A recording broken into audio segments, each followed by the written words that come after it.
Well, we're really excited to have everyone here. Let's go ahead and get started. I'm Rachel Kaur Khan, founder and CEO of Productable. Welcome and excited to have everyone here.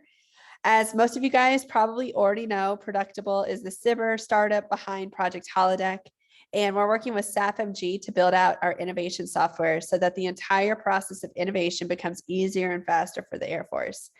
At this point, we've only rolled out a small piece of our technology, but in the coming months, we're going to launch more capabilities that we're really excited to share. So this quick talk series was designed to further empower Air Force with the best innovation practices.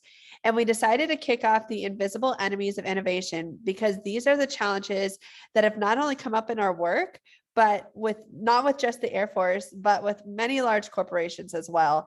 And these enemies are actually a lot of the reasons why I wanted to start our company, Productable. So we'd love for you to also give some thought to the enemies that you've experienced, or if you think of any during this webinar, feel free to put them in the chat. And without any further ado, I'd love to introduce you to Dr. Christina White, Productable's head of methodology. I couldn't think of anyone better to talk about the frozen middle and how to liberate it, because Christina also happens to be an expert in innovation ecosystem development. She conducted research with AFRL for many years, and her work in the National Academy of Engineering was recognized by the White House for positively impacting entrepreneurship and innovation. Much of her recent work was with the MIT Aero Astro Department and has been with Dr. Daniel Hastings, who is the former chief scientist for the Air Force. So with all of that, I will hand the floor over to Christina so she can tell you more about the most effective ways to thaw the frozen middle. Thanks so much, Rachel. Are you able to see my screen okay? I believe that, yes, you are all set now. So it looks like we can see everything. Perfect. Just wanted to make sure we were set up appropriately. Thanks for the warm introduction. Some of you may know Rachel and I have been friends for over a decade, and so it's pretty exciting to also now have the chance to work for her as our amazing CEO, but also one of my innovation heroes. So it's really been a fun journey, and I can't wait to see where we go. I also want to thank Jennifer, our head of marketing, to put together this great innovation webinar series. Hopefully you get a lot out of these quick talks where you'll hear ideas coming from us for the first half of the 10 minutes. And then the second half, we'll have about 10 minutes for Q&A because we really want to hear your ideas and figure out ways we can tackle these invisible enemies. And certainly today, we're going to hopefully give you some key things, action items to walk away with how you can liberate that frozen middle.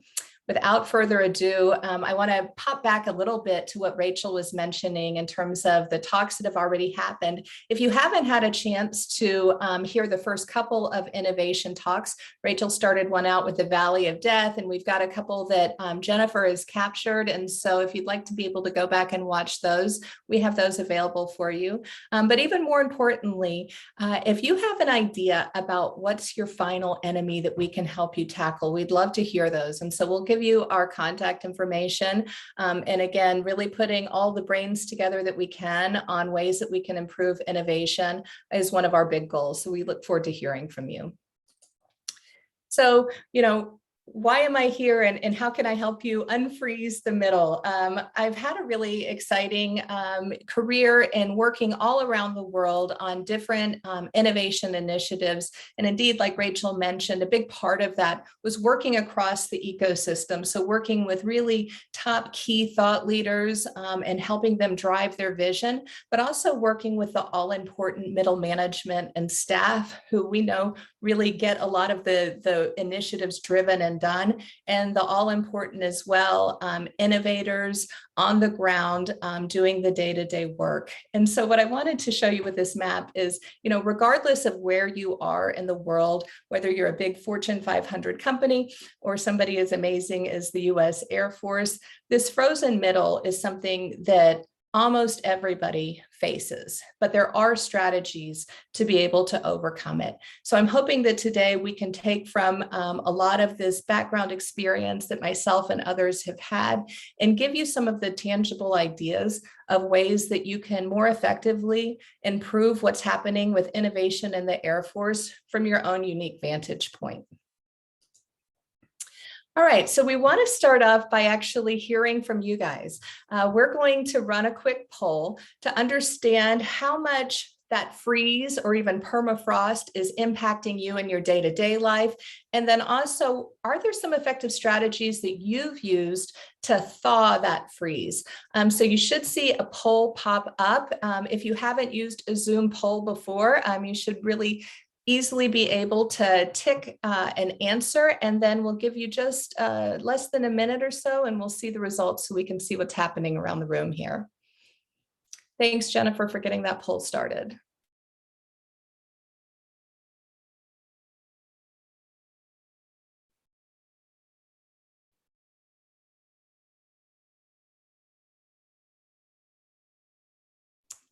Okay, as these results are rolling in, Jennifer, are you seeing them coming in?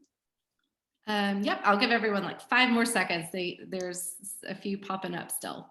Great. All right, last chance to get that vote in.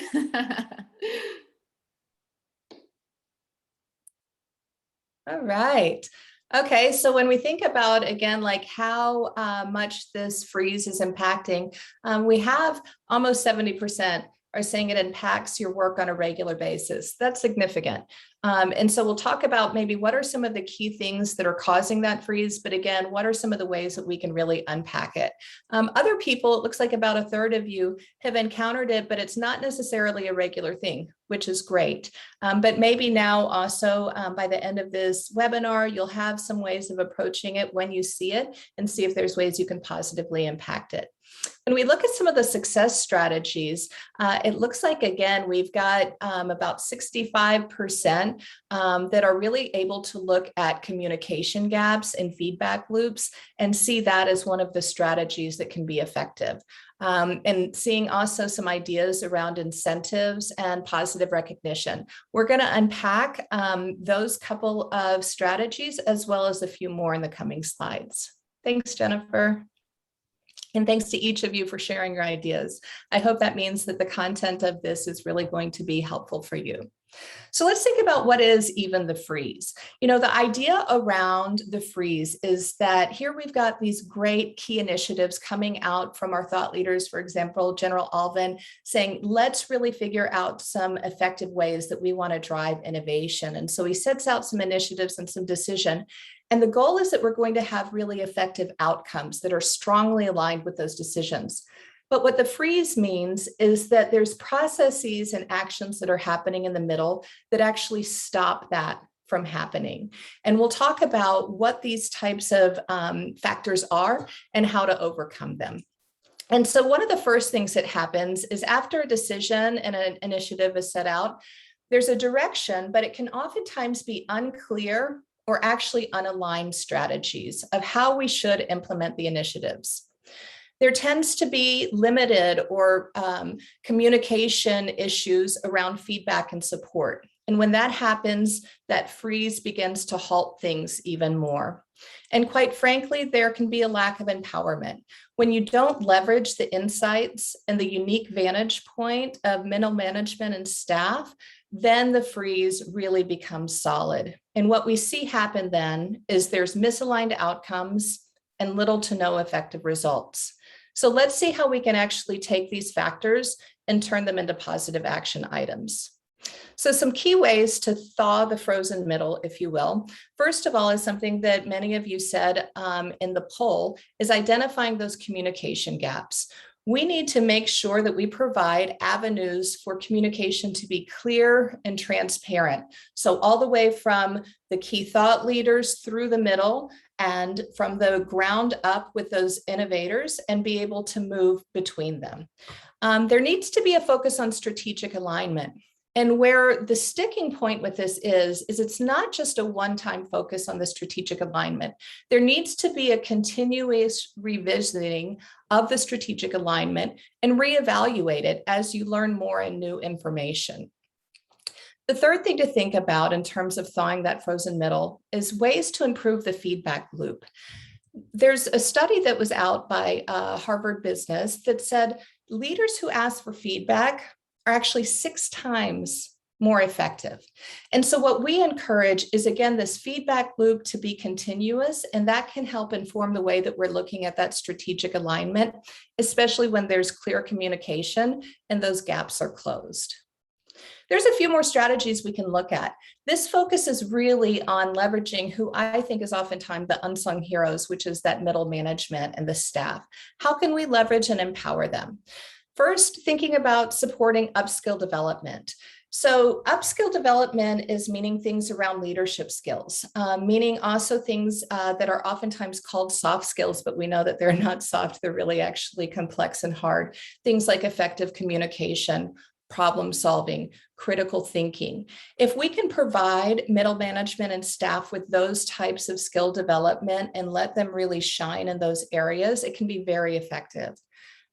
Using the ecosystem network knowledge effectively. Again, that unique vantage point of the middle is that they have a clear and good understanding of the big picture and the context that the thought leaders are coming out with. But also they're working day to day with the ground up innovators. And so their positioning and understanding of the network is incredibly strong, and that really needs to be leveraged. And finally, another thing that we saw coming out in our poll was providing incentives and recognition. Turn our middle management into champions, give them more responsibility, more face time, more rewards for being able to actually drive those decisions and initiatives to truly aligned outcomes. So coming back to our original idea of ways that things freeze, we can also turn them into positive action items as well. So regardless if you're here as one of the key thought leaders, if you're one of those all-important middle managers or staff, or if you're also one of our innovators that's working day to day as an airman and guardian to try and help change the Air Force, you can take these action items and make them work for you. So when you think about decision making, what are some of the ways that we can help inspire more buy-in to the type of initiative that's being driven? Think about also creating more feedback opportunities. Again, remembering that leaders are 6 times more effective when they actually request and offer opportunities for that feedback. And also looking for ways that you can leverage and empower the entire ecosystem. That's critical to see those decisions drive towards outcomes. When we think about directions, really figuring out ways to create very clear strategies. And again, coming back in with frequent check-ins on alignment. So instead of saying we've set out a strategy once and we're running with it, coming back to it and revisiting it is critical to make sure people are flying in the right direction. And again, connecting the dots across the ecosystem, making sure that there's those channels for people to be able to provide feedback and work together. And when we're thinking about that, it's really thinking about effective communication. So providing multi-directional channels where people are able to navigate those conversations and feedback across different channels. And that needs to happen in a regular cadence. And also making sure, again, that you're actually asking for that feedback across the ecosystem. Empowering people is incredibly important. Building the innovation champions, again, especially at that middle management and staff level, revisiting the strategy based on what middle management can provide for the ecosystem insights. Again, these are the people that are really seeing things happening from the top down and bottom up, and those insights are fundamental. And leveraging the entire ecosystem, but especially the middle. And finally, we can drive towards these outcomes. When we have set clear decision criteria, we're able to better understand how to go from that decision to an outcome and make sure those outcomes are measurable. And ultimately, we'll then end up with an aligned Air Force. So I hope that gives you some good action items to think about how to impact innovation effectively and not freeze on the way. I'd love to hear from you now. If you have ideas or questions that you'd like to share, you can throw them in chat and we'll go ahead and hear your great ideas or the things that you're most challenged with too. Awesome. Thank you so much for that, Christina. It was really great to listen to you talk through all of those strategies and specific tactics for each level of consideration. I have a ton of burning questions, especially as you've been the most hands-on with a lot of the airmen throughout our projects. And so I know you have a lot of insight. So while we are waiting on a few different things from chat to come through, I'd love to ask you, so if I'm an airman and I'm working on my idea and I'm just kind of, I know leadership is looking for innovation, but I just have a lot of people trying to slow me down, and I have a lot of no's that I'm getting of people that I didn't even know could tell me no. What's the best way for me to keep moving my project forward? What should I be keeping in mind? Yeah, that's a great question, Rachel. I think there's a few strategies to try to help to either get past the no or at least understand the no. So one of the first things is start by asking questions, right? So instead of just taking a no at face value, ask some specific questions to unpack maybe some of the reasonings behind the no, or to also ask questions to understand more of how to get to a yes. And one of the ways that our airmen have started to look at their innovation journey is getting aligned with the POAM. So the plans of actions and milestones to say, what does it mean for me to take an idea at a value phase in phase one and be able to look at maturing that concept all the way up to a scaling phase, potentially across 700,000 airmen and guardian across the Air Force. So really trying to make sure that the types of ideas that you have are really aligned again strategically with what General Alvin and General Brown are wanting to do. And so that POAM can be a great way, but also, you know, starting the conversations with questions really can provide a lot of great insight. I love that. That's a really great point. See them from their perspective, and then maybe you're missing something, or there's a way to then sell them on why what you're working on is important based on what you're hearing from them. So Exactly. I love that. Another question that I'm seeing come through: what if I don't agree with the initiatives? That's a great point. So let's come back to that first step also of buy-in, right? So part of what needs to happen is if this really is an all-important initiative, there should be things that resonate with every single person, right? Because we're really driving towards common goals in terms of making the Air Force the very best possible innovation space to be able to meet the needs of the Air Force as well as the entire country. And so again, starting to unpack the why you feel like there may be that misalignment, and then providing feedback so that you can also help the other person start to understand where there may be a bit of that disconnect. And I bet through those conversations, you may find there's more opportunities to align than not. I love that, Christina. We do have a couple things coming through, but I just have to say, come on, I know we have a great audience here. I'm looking at the names and I'm just thinking like, I'd love to know what's on some of these minds here. I know we have just a couple minutes left. So if anyone wants to, push for any more questions, let me know. I'll go ahead and answer the one that just came through around how do we develop a POAM? But maybe actually, Christina, I'd love to take that question back a little bit. Can you share a little more of what a POAM is and how it's creating the value, and how then maybe how one might think about building one? Yeah, sure. And great question, by the way. So a POAM, and this is what I'm doing. All of a sudden, I've been now, doing 150 workshops with these teams across the board. And so I'm throwing out acronyms, and I should have been better at facilitating and actually articulated what that is. So a plan of action and milestones.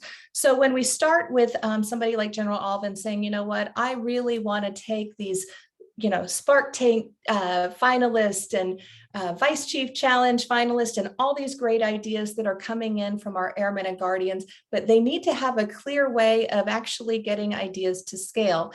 Being able to map out what each phase could look like is a plan of action. And then the milestones are when you say, you know what, to be able to understand projects or concepts moving from one phase to the next, let's have an opportunity to pause. Let's set some clear criteria and understand if the concept has really been able to capture the data that it needs to be able to then say, you know what, it should actually move to this next phase. Or maybe it was a great idea, but it's not necessarily ready to continue going. And so in terms of designing your own, that's something that we're quite frankly working on right now with lots of different teams, and we'll be working with closely over the next few months so that people can have it designed towards the needs that you have, but also again, strategically aligned with where General Alvin and General Brown are going with their innovations. Love that. Thank you so much, Christina. Oh, I see one come through. We are at time, but I'm going to just go ahead and take it because You're a rebel. answering questions from Chase. Alternate topic description, frozen functional support.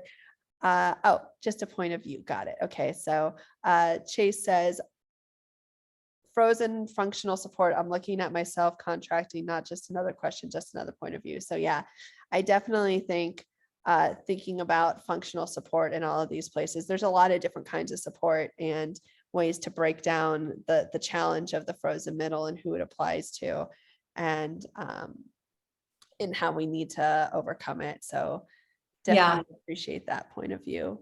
This is the best part of having people like Chase and everybody else on board and actually doing half the time focused on the rest of you, instead of it just being, you know, us coming in to share ideas, because it's your ideas that are critical to us in co-creating some strategies that can be really effective in driving innovation. So we welcome not only the chat feedback here, but hopefully long after the webinar as well, you'll continue providing us with the ideas and experiences that you have so that we can continue to support you in the Air Force as we go on this innovation journey together.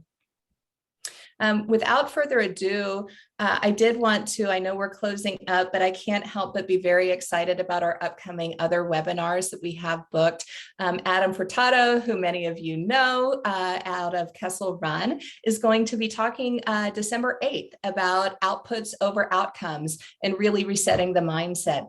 And then the fantastic Dan Ward is going to come in and be talking about fear of failure, how to celebrate it, including with something called failure cake. And so we'll let you know as soon as that date is set as well. And I know Jennifer is dropping in some links into the chat. Is there anything else before we wrap up?